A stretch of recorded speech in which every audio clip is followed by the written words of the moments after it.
bienvenue pour cette nouvelle critique. Alors, aujourd'hui, je vais vous parler du film Desierto de Jonas Cuarón, entre autres fils d'Alfonso Cuarón, et qui était déjà lui-même scénariste du film de son père, Gravity.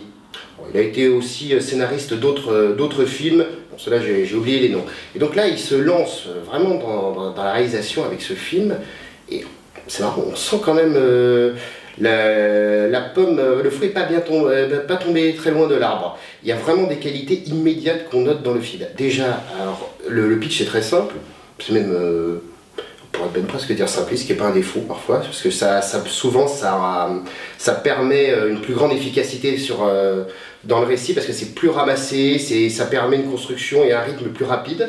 Et c'est en fait, c'est quelques réfugiés, un groupe de réfugiés mexicains, à peu près une quinzaine, qui va essayer de franchir la frontière. Et sur leur route, ils vont tomber sur un tireur isolé joué par Jeffrey Dean Morgan, que beaucoup, à mon avis, ont revu récemment dans une série bien connue avec des zombies. Voilà, mais ça serait oublié que c'est également l'acteur qui a joué le comédien dans l'adaptation de Watchmen. Là où moi personnellement je l'ai connu, et depuis j'ai jamais rien eu à redire sur cet acteur, vraiment je l'adore. Et il y a Gaël Garcia Bernal, qui c'est un très bon acteur, c'est un très bon acteur. Maintenant c'est peut-être son choix de rôle qui m'emballe moins parfois, mais voilà, il est très bon. Et il démérite pas du tout dans le film. Maintenant c'est vraiment Jeffrey Dean Morgan qui fait un peu le show, ça j'y reviendrai.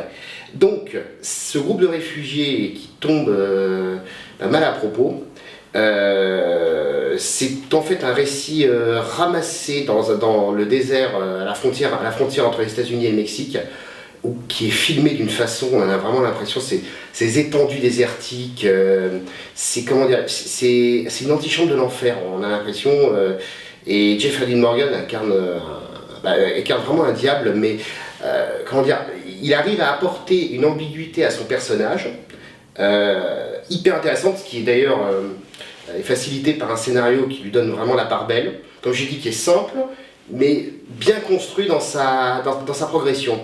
Alors, bien sûr, à l'heure où le film sort dans nos salles, on ne peut pas occulter totalement peut-être une petite allusion en rapport avec la politique américaine qui se déroule actuellement. Bon, alors je sais pas si c'est volontaire de la part du réal, peut-être un peu plus des distributeurs, le timing est bon. Maintenant, alors moi je vais vous dire honnêtement, ça m'est complètement égal, dans la mesure où ça m'intéresse pas de juger un film par rapport, si c'était sur une longue période de l'histoire, après avec l'effet de recul, on pourrait se dire dans 20 ans, ça a été un moment charnier, le gars était un visionnaire peut-être, mais bon là à l'heure actuelle pour moi ça n'a absolument aucune signification. C'est la seule chose qui m'intéresse, c'est le film en lui-même. Et là pour le coup j'ai vraiment bien aimé. Alors je vais passer donc un peu plus en détail sur les acteurs. Je vais revenir donc à Jeffrey Dean Morgan qui apporte à ce personnage, dans une scène où il fait pratiquement un monologue à lui-même, on comprend très bien que c'est un homme dévoré par la haine. Mais quand je dis ça, c'est qu'il s'autodétruit lui-même. On voit très bien qu'il ne... Il prétend jadis qu'il a aimé son pays, aujourd'hui il ne l'aime plus, en tout cas il n'aime pas ce qu'il est devenu. Et en fait, ses motivations sont assez particulières, c'est-à-dire il tue ces réfugiés parce qu'il les voit comme la source de tous ces maux. Mais il se rend bien compte qu'il ne changera rien en faisant de la barbarie gratuite. Le personnage est égaré dans sa volonté de sortir d'un cauchemar dans lequel il s'enfonce au contraire de plus en plus, et en fait c'est le genre de personnage, il entraînera tout le monde dans sa chute. Voilà. Il va entraîner le monde dans sa chute parce qu'il a fini par détester le monde qui l'entoure. Et là-dessus, Jeffrey Dean Morgan l'incarne parfaitement. Sauf un petit moment, mais là ce n'est pas la responsabilité de l'acteur à mon avis. Ça j'y viendrai à la fin de ma critique. Garcia Bernal, bon évidemment il est beaucoup moins caractérisé que son antagoniste, mais il joue bien son rôle, on s'attache quand même à ce personnage, C'est, voilà, sur un récit qui dure à peu près 1h25, c'est vraiment pas facile de donner une dimension à tous les personnages. Disons que celle qu'on lui donne à lui suffit tout de même, et puis voilà, compte tenu des circonstances, il a pas besoin de grand chose pour qu'on prenne son parti, c'est ce qui est évident. Il y a quelques autres d'autres personnages secondaires, mais ils sont plus là pour alimenter le récit que foncièrement l'étoffer, particulièrement. Et non, mais il y a, j'avais oublié, un troisième acteur dans le film qui mérite le détour. Et ça, la bande-annonce ne le montre pas assez. C'est le chien. C'est le chien du chasseur. Incroyable. Alors, on ne va pas parler de performance, mais le binôme que le réalisateur a fait former entre le chasseur et...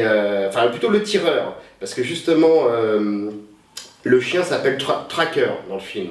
Et c'est exactement ça. Il y a le tireur et le tracker.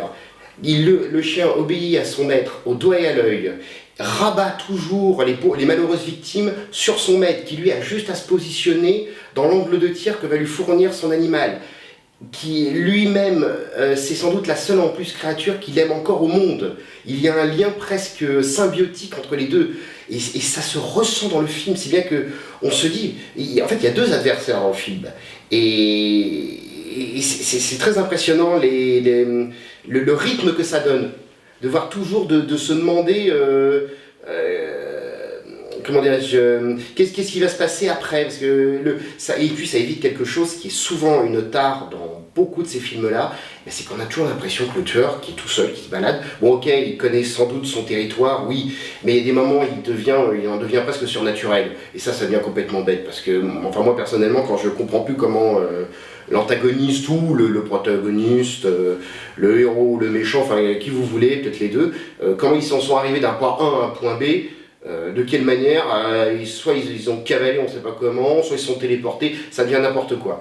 Et là, non, parce qu'on voit le tireur qui souffre parfois, qui lui aussi il est obligé un peu de cavaler, mais qui est aidé par son chien, qui lui, par contre, il trace comme c'est pas permis. Enfin bref, tout est vu, on voit tout à l'écran, tout est cohérent, et il n'y a pas de faille de ce point de vue-là, si bien que on a peur vraiment pour les héros, on a peur pour eux parce que on voit le danger arriver visuellement dans le film, donc on sait qu'il va pas par là, il va se faire acculer parce que Clébar il débarque par ici, on ressent le récit, et ça c'est très très bien, ça c'est très très bon.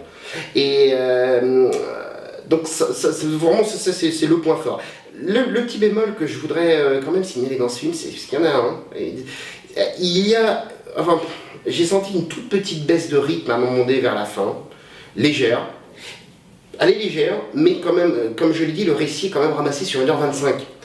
Donc ça, si on sent une petite baisse à un moment donné sur un récit déjà épuré, bon, voilà, il y a ça, et il y a, alors ça je veux pas trop spoiler, mais disons que par rapport à la caractérisation du personnage de Jeffrey Dean Morgan, la fin, ses réactions finales, je n'ai pas compris, en fait. C'est simplement que moi, je pense que les spectateurs se feront une idée du personnage, enfin, sans doute seul à peu près que je vous ai décrit, totalement dévoré par sa haine. Et les derniers mots qu'il prononce dans le film, c'est la dernière situation à laquelle il est confronté, je ne comprends pas sa réaction. Voilà. Donc chacun s'en fera sa propre idée s'il veut voir le film. Mais moi, ça m'a fait tiquer, si bien que ça m'a fait un petit peu... c'est vraiment dommage, ça m'a fait un tout petit peu décrocher du récit sur la fin. Mais bon, ça c'est que mon interprétation personnelle, ça m'a fait un peu bizarre. Sinon, bon voilà, sur le film, j'ai vraiment rien à reprocher réellement. Comme je l'ai dit, on sent bien que le fruit n'est pas tombé bien loin de l'arbre. Jonas Cuarón est quand même le digne fils de son père. Même si j'ai pas aimé tous les films d'Alfonso Cuarón, mais ça reste un réalisateur vraiment top niveau. Quand je disais que j'ai pas aimé tous ces films, je sais que je vais peut-être me faire des ennemis, mais en fait je faisais surtout un peu allusion un peu à Gravity.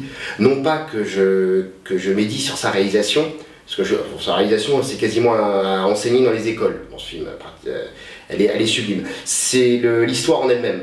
Je trouvais que les péripéties étaient tellement téléphonées dans ce film que ça m'a... Voilà, je suis jamais rentré dedans. Alors il y avait la maestria technique, mais le reste, voilà. Mais voilà, mais ça reste un réalisateur top niveau et son fils, bon, voilà, je crois que c'est le premier film que je vois de lui et j'ai bien envie d'en revoir un autre. Quand je disais justement que la réalisation était top niveau, c'est surtout un moment du film enfin, beaucoup de moments du film sont extrêmement bien filmés, mais moi je trouve que c'est le premier massacre. Parce que dans le début du film, le tireur qui vide son chargeur littéralement sur tous ces pauvres gens qui sont en beau milieu d'un désert plat, le mec il a que des angles de tir, impossible de fuir, enfin c'est d'une cruauté visuelle, mais c'est tellement coup de poing, c'est extrêmement visuellement c'est extrêmement impressionnant, moi j'ai trouvé. Et alors, le truc que je disais à notre moment, c'est que l'avantage du film, c'est qu'il ne rend pas son antagoniste fantomatique, c'est-à-dire qu'il n'est pas surhumain dans la mesure où on n'a pas l'impression qu'il a disparu de ce point-là pour réapparaître à 15 km à l'autre point, on ne sait pas comment. Même si le film a un côté entre guillemets un peu slasher, il n'en a pas les défauts inhérents qu'on voit dans beaucoup de productions ou même d'autres films qui ne sont pas nécessairement d'ailleurs des slashers. Et j'ai toujours trouvé ça, considéré ça comme un défaut. C'est souvent, parce que ça s'appelle des trous scénaristiques béants, souvent.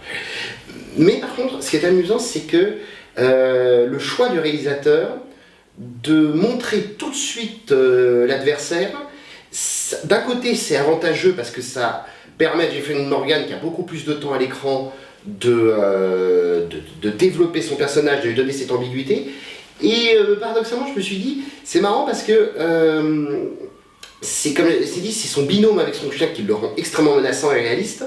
Mais je ne sais pas si personnellement, j'aurais aimé le montrer presque tout de suite dans le film. Parfois quelques tirs, là, par exemple la première séquence dont je parlais, pouvait très bien se faire sans qu'on le voie lui à ce moment-là encore. Parce que ça aurait permis à mon sens d'iconiser beaucoup plus le personnage du méchant, rendre cette présence maléfique au début impalpable, et finalement par un petit artifice le faire apparaître à l'écran, comme c'est un film d'1h20, voilà, on parle au bout de la première demi-heure, voilà, on n'a pas besoin d'aller au-delà. Mais j'aime bien ce côté de menaces insidieuses, invisibles. Ça par contre c'est l'apanage des slashers, et je trouve que ce film ça aurait pu peut-être y gagner. Alors ça c'est que mon modeste avis, comme j'ai dit sur d'autres vidéos, mais j'ai déjà scénarisé certaines œuvres, et je me suis dit, tiens, c'est marrant, j'aurais peut-être fait ça. Mais voilà, c'est que mon point de vue, est-ce qu'on y... Peut-être qu'on y perd sur un point sur l'iconisation du personnage. On y gagne parce que Jeffrey Morgan, voilà, c'est quand même un plaisir de le voir incarner ce bad guy sur l'écran. Donc voilà, c'est selon les goûts, je dirais. Donc voilà, je pense que j'ai à peu près tout dit sur ce film. Si quelqu'un se le demande encore, j'ai bien aimé, je crois que je l'ai déjà dit, mais ça mérite d'être rappelé.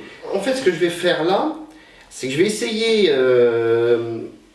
d'introniser une petite règle, c'est qu'à chaque fois qu'on arrive à la fin d'une vidéo, où j'ai parlé du film, d'un film qui est actuellement au cinéma, je vais essayer de vous parler aussi d'autres films, je vais faire court en 2 minutes, qui sont plus anciens et surtout plus méconnus. Parfois on trouve des petites perles et je trouve ça toujours dommage qu'il y ait des gens qui me disent tiens c'est quoi ce film, alors que voilà, il y a des petits fleurons oubliés par l'histoire qui méritent d'être souvent rappelés.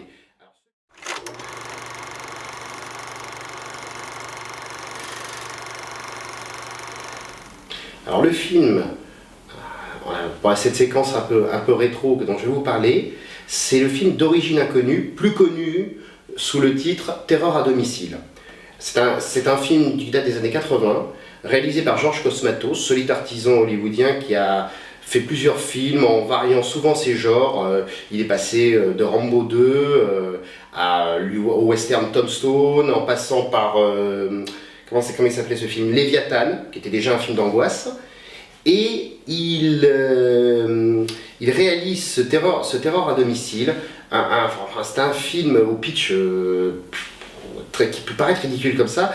L'acteur principal, c'est Peter Weller, qui est très célèbre pour son rôle de Robocop, et qui joue un jeune cadre ambitieux et dynamique, qui a une vie parfaitement millimétrée, qu'il gère de A à Z, une belle femme, des enfants, un travail qu'il aime. En plus, au moment du film où le récit commence, il va avoir sans doute une promotion, une augmentation, si bien que tout est sur les rails, c'est de la vie rêvée, jusqu'au moment où, une nuit, il commence à entendre des bruits dans la maison, des petits grignotements, des indices qui laissent à penser qu'un rongeur s'est immiscé dans sa maison, dans sa petite vie parfaite. Partant sur ce postulat totalement simple, le réalisateur va montrer la lente descente aux enfers de ce personnage qui, n'arrivant pas à se débarrasser de cet intrus, va lentement voir sa vie parfaite se désagréger. Qu'elle soit sociale, il va faire une sociale, qu'elle soit personnelle, il va faire une fixation sur ce rat qui n'arrive pas à éradiquer. D'ailleurs, les effets d'angoisse dans le film sont extrêmement bien faits parce qu'ils, comme tous ces films à cette époque qui n'avaient pas les moyens qu'on a maintenant, ils sont obligés de jouer sur la suggestion, si bien que même parfois on arrive à se demander, pendant une partie du film, est-ce qu'il lui-même n'imagine pas ce rat ? Est-ce que lui ne devient pas tout simplement fou à entendre des bruits qui n'existent pas ? Il y a d'ailleurs certaines allusions dans le film très intéressantes où on voit que dans sa bibliothèque il a le roman Moby Dick.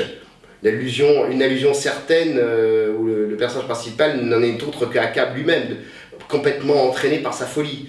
Et c'est vraiment un film que je recommande, qui peut se lire à plusieurs niveaux de lecture. En plus, c'était comment dirais, dans des années où ce genre de film fleurissait bon, avec des allusions à l'époque réganienne aussi, on sentait cette désagrégation du système de la société américaine. Enfin bref, il y a plusieurs niveaux de lecture, et la tension va crescendo dans le film jusqu'à un grand final dans une cave immergée. Enfin, je ne veux pas trop vous spoiler, mais vraiment je recommande ce film. C'est un petit fleuron, si vous le connaissez, je vous dis tant mieux. Si vous ne le connaissez pas, je vous le recommande. C'est un film qui porte bien son nom. Voilà, et bien écoutez, je vous remercie d'avoir été présent et je vous dis à bientôt. Au revoir.